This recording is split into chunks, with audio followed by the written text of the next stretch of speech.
We are here at Hollywood Smoke for another edition of 10 Count. This is Steve Kim, joined as always by the institution from the LA Sentinel, Ken Miller, and from RingTV, Doug Fischer. Guys, big news. This was an ugly divorce, and there's no reuniting. Top Rank and Miguel Cotto, they're finished. Okay, this is Richard Burton and Liz Taylor. But the big news is Miguel Cotto signed, according to ESPN Deportes, a 3-fight deal worth the whole package of $50 million.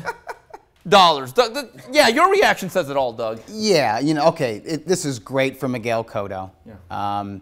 And let me state up front, Miguel Cotto has been one of my favorite fighters of the last 15 years.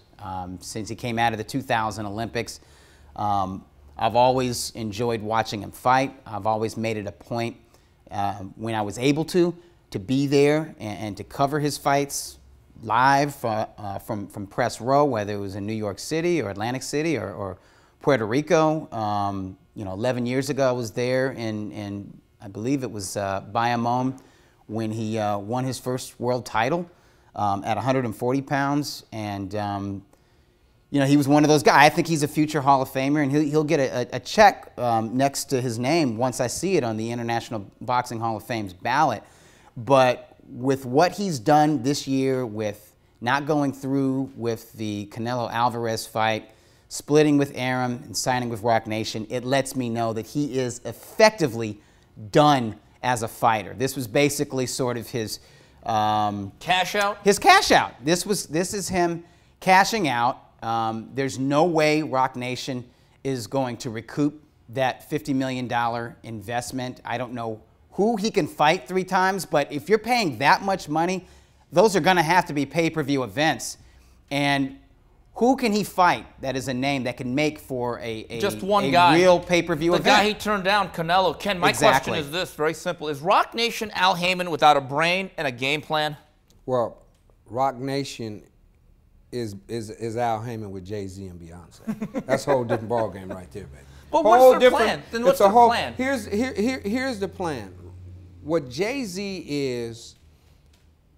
is a marketing genius. He has proven over and over and over again that he could monetize something that few people have been able to monetize. So now he has this Roc Nation Sports Management company. People laughed at him when he started signing, when he said, "Oh, I'm going to be an agent."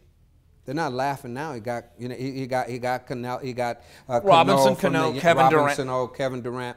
Here's what I'm getting at here.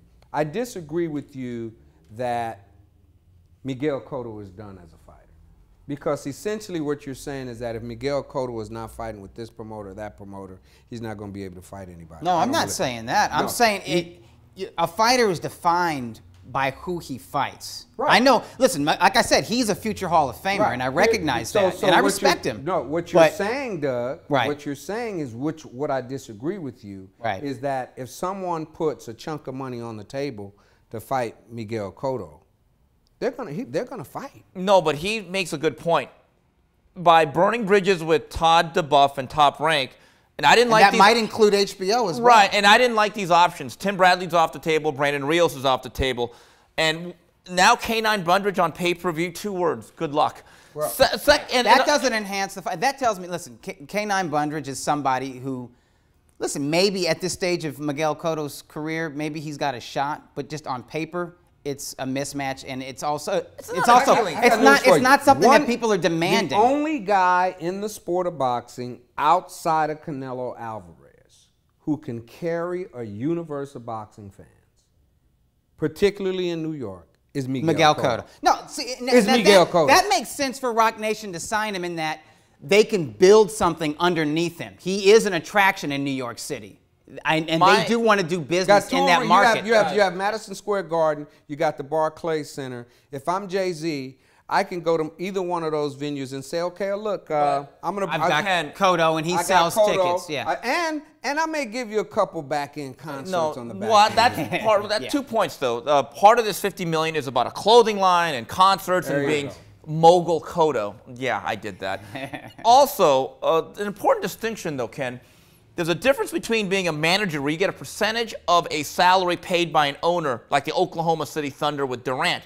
As a promoter, Doug, in theory, you're putting up the whole event. That revenue is yours. You have to put up the event. You got to sell pay-per-views. Got to sell tickets. On the other end, Top Rank. It's very simple. I know Todd DeBuff leaned on his relationship with Miguel Cotto, but there's an old saying, guys. Handshake agreements in boxing aren't worth the paper they're not signed on. Marvin Hagler, he ain't walking through that door. No, there are no more Marvin Haglers in boxing. Nobody is loyal. That's a 4-letter word in boxing. That's a foul word in boxing, loyalty. Bless you, Al Heyman. But here's the thing, and I back to what you were saying about a fighter, being a fighter depending on who's promoting him. Miguel Cotto made a choice to sign with somebody who I think he knows that Roc Nation has issues with Al Heyman. Big ones. And leaving Bob Arum, obviously Top Rank is going to have issues. Maybe HBO will have issues. Maybe that might even influence Golden Boy a little bit because Golden Boy at Top Rank. What I'm saying is by making the choice to go to Roc Nation, it really closes a lot of door of viable, marketable B-sides if he's going to be the A-side. And I know Miguel Cotto views himself as the A-side. And when I'm saying he's effectively done as being a fighter, I'm saying effectively done as being a fighter that hardcore fans give a damn about. Okay, before we wrap this up quickly, does Cotto fight Gennady Golovkin or does he relinquish the WBC title? He fights Golovkin.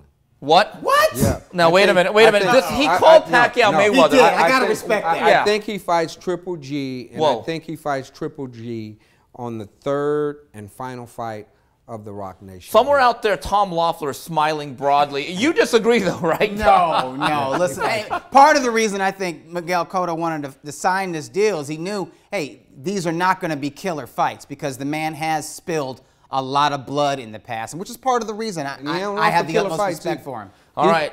You've heard it. Kreskin Miller, he called Pacquiao Mayweather. Now he's talking about GGG and Cotto. So on behalf of Ken Miller and Doug Fischer, this is Steve Kim reminding you go on our Twitter feed at UCN Live. So till the next round, goodbye, everybody.